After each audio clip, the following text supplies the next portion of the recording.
Selamat pagi teman-teman. Sekarang kita di pertemuan yang kedua di modifikasi perilaku dengan topik yang kedua yaitu ranah-ranah dalam modifikasi perilaku. Nah, kali ini kita akan membahas penerapan modifikasi perilaku dalam bidang minat 5 bidang minat yaitu psikologi perkembangan, klinis, pendidikan, industri dan sosial. Nah, itu yang akan kita bahas hari ini. Oke, kita langsung saja mulai dalam bidang minat psikologi perkembangan ya. Kalau dalam psikologi perkembangan sebenarnya paling banyak penerapan untuk modifikasi perilaku ya, karena digunakan untuk ini sebuah teknik yang digunakan untuk mendampingi dalam tahapan perkembangan, juga mengatasi hambatan dalam tahapan perkembangan. Contohnya misalnya untuk tahapan berbicara, kemudian berjalan, kemudian apapun itu yang ada dalam tahapan tahapan perkembangan ya.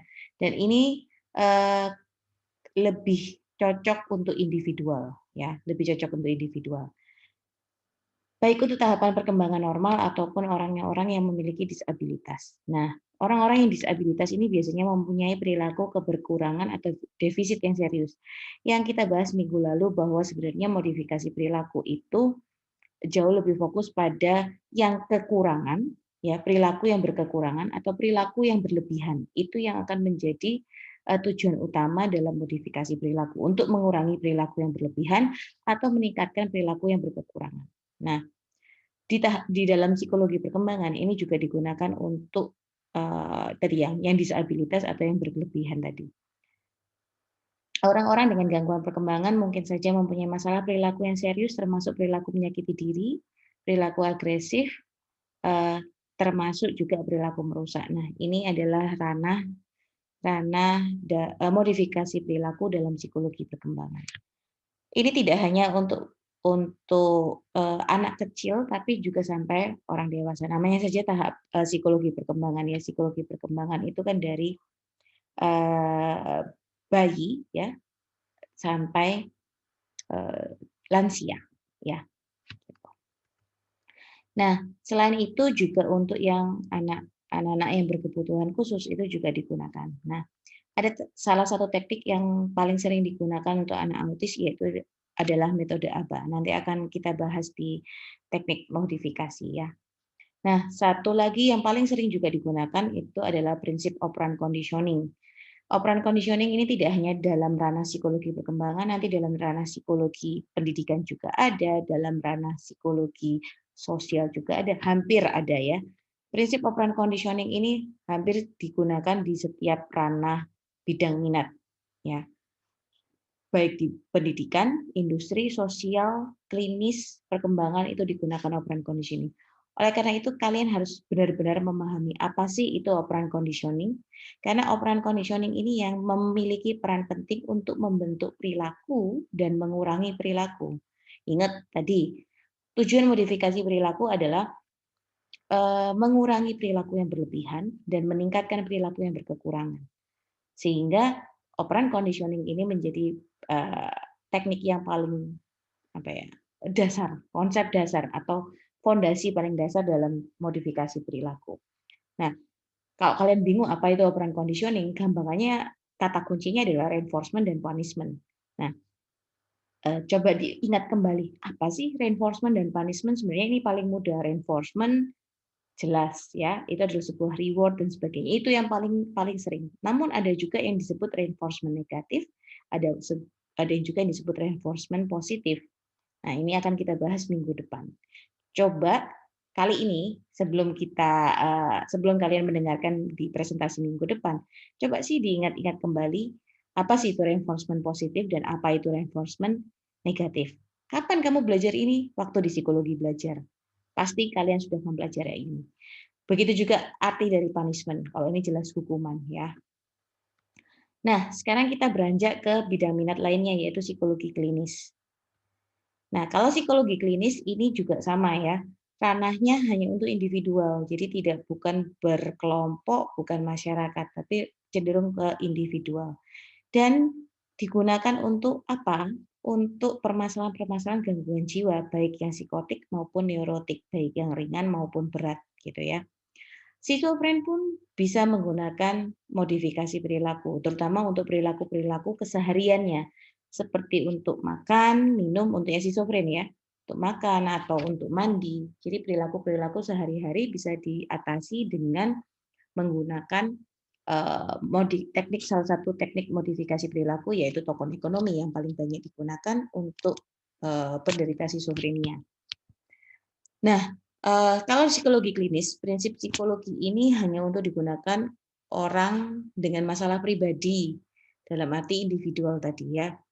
Kalaupun harus grup, itu namanya kita sebut grup terapi, namun itu harus dilakukan oleh psikolog. Kalau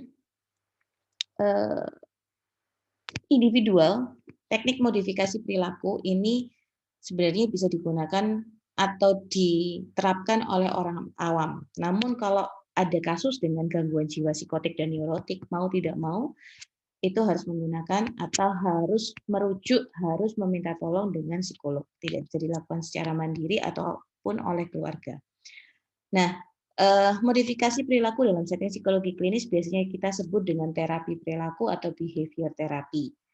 Juga bisa digunakan dalam mengatasi fobia, mengurangi gejala post traumatic stress disorder, kemudian gangguan somatogen, gangguan mood ya. Nah, desensitisasi itu juga salah satu terapi behavioral. Minggu depan ada yang presentasi tentang desensitisasi ya. Kemudian ada EMDR untuk belajar ulang mengenai pengalaman traumatis. EMDR ini tidak akan kita bahas di modifikasi perilaku karena ini adalah salah satu terapi. Jadi mungkin akan dibahas di psikoterapi. Cuma EMDR ini selain untuk modifikasi perilaku, fokus utamanya sebenarnya untuk menghilangkan ya, untuk mengulang kembali pengalaman traumatis. Dan EMDR ini ada lisensi tersendiri, jadi kalian tidak bisa melakukan secara asal begitu ya. Ada training tersendiri. Oh, kepanjangannya dari EMDR ini adalah Eye Movement Desensitization Rationalization kalau nggak salah ya, EMDR itu. Jadi menggunakan gerakan mata untuk mengulang kembali pengalaman traumatis. Kemudian pada awal penelitian modifikasi perilaku digunakan untuk menolong orang yang memiliki gangguan jiwa, kemudian untuk mengatasi kemampuan kesehariannya ya, juga perilaku bekerjanya. Mau tidak mau orang yang memiliki gangguan jiwa tetap harus bekerja, ya kan? Bekerja untuk atau beraktivitas. Nah, itu tujuannya modifikasi perilaku. Untuk membuat pasien tetap bisa beraktivitas sehari-hari. Nah, salah satu yang tadi saya bilang adalah token ekonomi. Token ekonomi itu yang seperti apa? Token ekonomi itu yang seperti kamu kasih koin atau kasih bintang gitu ya. Bintang atau apapun tanda yang kalau misalnya dia dikumpulkan itu bisa ditukarkan dengan sesuatu yang dia inginkan. Contoh yang paling sering kalian temui di keseharian itu adalah ketika kalian berada di Indomaret atau Alfamart, supermarket apapun, itu kalian kalau ada pembelanjaan sekian, kalian akan mendapatkan stiker. Ya, nah stiker itu dikumpulkan beberapa kali, akan bisa menebus barang tertentu. Nah, itu yang disebut token ekonomi. Jadi kalian mengumpulkan stikernya saja, kemudian kalau stikernya itu sudah mencukupi untuk mendapatkan barang yang dia inginkan, nah itu bisa ditukarkan. Itu yang disebut token ekonomi. Oke, untuk rehabilitasi juga bisa digunakan, ya, terutama untuk mengajarkan kepatuhan terhadap rehabilitasi rutin. Jadi meningkatkan semangat untuk tetap fisioterapi, kemudian mengajarkan kemampuan baru. Ini akibat trauma ya, kemampuan yang hilang akibat trauma. Kemudian untuk menurunkan perilaku bermasalah, dan yang terakhir membantu dalam menolong momennya nyeri yang kronis dan untuk meningkatkan kemampuan pengingat. Jadi poin utamanya di situ kalau untuk rehabilitasi. Baik yang untuk cedera kepala dari kecelakaan atau kerusakan otak karena stroke. Nah, kalau di psikologi industri tadi sekilas sudah saya ceritakan tentang itu yang tadi di supermarket dan sebagainya yang ada stiker harus dikumpulkan, itu salah satu penerapan modifikasi perilaku dalam psikologi industri.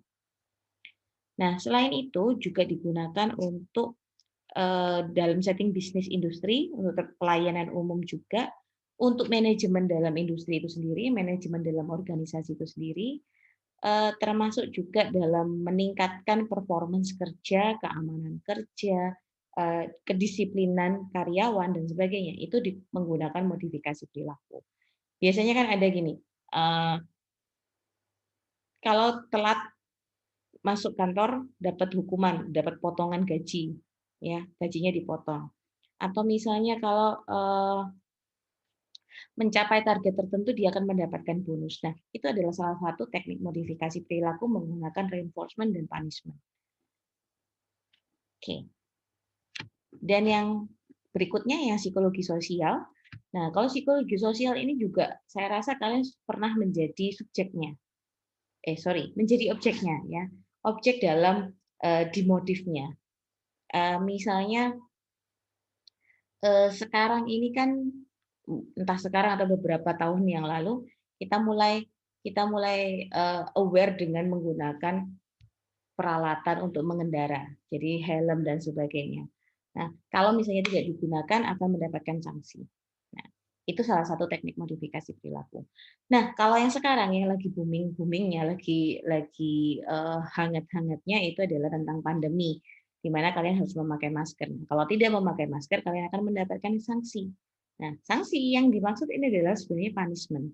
Kalau kita telaah lagi, ini adalah salah satu teknik modifikasi perilaku dari pemerintah untuk membuat kita meningkatkan perilaku kita untuk menggunakan masker. Nah, kemudian ada lagi berbagai macam penggunaan sabuk pengaman, membuang sampah pada tempatnya, itu juga menjadi salah satu fokus dalam psikologi sosial.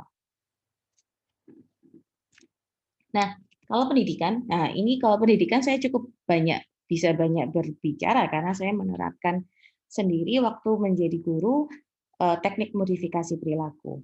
Nah, digunakan untuk meningkatkan metode belajar, kemudian untuk classroom management, kemudian untuk menurunkan perilaku bermasalah dalam kelas. Nah, berdasarkan pengalaman yang saya alami, perilaku bermasalah itu bermacam-macam untuk anak-anak. Terutama saya anak SD waktu itu, mengajarnya anak SD. Jadi perilaku bermasalah yang muncul biasanya kalau anak SD itu adalah mengganggu temannya, kemudian tidak mengerjakan tugas, kadang berbohong juga ya kan, itu kan juga perilaku bermasalah. Nah, ada berbagai macam cara untuk menggunakan modifikasi perilaku untuk menurunkan perilaku tersebut, dan juga biasanya juga yang paling sering adalah susahnya kerjasama antar anak SD. Ya. Ada berbagai cara. Nah, ini salah satu beberapa foto yang saya pakai di kelas saya dulu. Jadi ini kondisi kelas saya dulu bagaimana mengkondisikan untuk anak-anak bisa duduk diam seperti ini, kemudian bisa mengerjakan tugas tanpa suara. Ini menggunakan modifikasi perilaku. Caranya dengan apa? Yang pertama saya membuat aturan dulu bagaimana standar-standarnya seperti apa, kalau yang diperbolehkan seperti apa, yang tidak diperbolehkan seperti apa. Nah, dalam pelaksanaannya, kalau siswanya bisa menaati itu dalam 1 hari, mereka akan mendapatkan reward. Kalau tidak, ya mereka akan mendapatkan punishment. Punishment-nya seperti ini. Kita sebut konsekuensi saat itu. Ya, kalau misalnya mendapatkan peringatan dalam 3 hari, nanti dapat tanda ini, berarti 1 kali dia sudah dalam 1 minggu. Ini hitungnya dalam 1 minggu. Dan ini juga saya terapkan untuk diri saya sendiri. Jadi supaya terasa adil, bukan sebagai otoritas yang memberikan punishment. Jadi kalau saya pun melakukan kesalahan, saya juga akan mendapatkan hukuman. Nah, reward ini yang saya kasih ini, yang saya tunjukkan ini yang digunakan adalah token ekonomi. Jadi kalau dia bisa mengumpulkan banyak, nanti bisa ditukarkan. Ditukarkannya macam-macam, bisa alat tulis atau privilege. Privilege-nya seperti dia bisa istirahat lebih lama. Dia bisa mainan laptop saya. Dia bisa baca buku jauh lebih lama, dia bisa bawa bacaannya sendiri. Nah, berbagai macam ya, berbagai macam. Ini juga salah satunya. Nah, proses untuk modifikasi perilaku itu tidak semudah yang kita bayangkan ya. Proses modifikasi perilaku ini adalah proses yang cukup lama dan harus konsisten dan harus rutin, konsisten, rutin dan disiplin tadi dan tegas. Karena tidak akan bisa menghasilkan apa-apa, tidak akan ada hasilnya kalau tidak ada disiplin, tidak ada konsistensi dari penerap dan pelakunya. Jadi yang memberikan peraturannya dan yang menerapkan ya dan yang melakukan. Oke. Ini mereka membersihkan ruangan kelasnya sendiri dengan aturan-aturan tadi. Dan ini berhasil untuk anak SD kelas waktu itu kelas 3. Nah, lainnya modifikasi perilaku itu juga bisa digunakan untuk diri sendiri. Jadi kita tidak selalu untuk menerapkan untuk orang lain, tapi diri sendiri juga bisa. Seperti mengontrol kebiasaan, mengatur perilaku diri sendiri. Misalnya untuk bangun pagi, itu kan cukup sulit. Nah, bisa kamu gunakan modifikasi perilaku. Atau olahraga. Olahraga itu yang paling susah ya. Mungkin buat yang laki-laki tidak, mungkin buat yang perempuan itu susah. Nah, bisa menggunakan teknik modifikasi perilaku. Parenting ini juga salah satunya juga dengan berbagai macam ya. Misalnya tadi saya menggunakan token ekonomi yang di kelas itu juga bisa digunakan untuk orang tua di rumah. Misalnya tentang ketidakpatuhan, kemudian perilaku yang agresif, masalah sehari-hari, ngompol pun bisa kita gunakan modifikasi perilaku. Jadi kalau misalnya hari itu si anak tidak ngompol, kita malah kasih reward. Kalau misalnya dia menggigit kuku, ya, kalau sehari dia menggigit kuku, dia mendapatkan reinforcement negatif, dia kehilangan privilege lainnya. Tapi kalau dia dalam sehari tidak menggigit kuku, dia mendapatkan reward. Begitu seterusnya. Nah, ini adalah teknik-teknik yang bisa digunakan untuk mengubah perilaku, yaitu meningkatkan atau menurunkan perilaku. Nah, ini salah satu penjelasan tentang token ekonomi. Bisa dibaca sendiri ya, karena nanti akan dibahas lagi di pertemuan selanjutnya. Nah, selesai materi hari ini. Kalau misalnya saya terlalu cepat, kalian bisa mundur kembali, kemudian dengarkan kembali ya. Nah, hari ini ada tugas di pertemuan 2, dikerjakan submission-nya hari ini juga, dikumpulkan paling lambat jam 1 siang. Kemudian minggu depan ada tugas untuk mengumpulkan semua makalah presentasi, baik yang nanti presentasinya minggu depannya lagi, tetap dikumpulkan di waktu yang sama, yaitu Jumat minggu depan. Jumat tanggal 26 ya, tanggal 26. Dan minggu depan mulai presentasi. Oke, kalau ada pertanyaan silakan tuliskan di kolom forum diskusi ya. Sampai jumpa. Bye bye.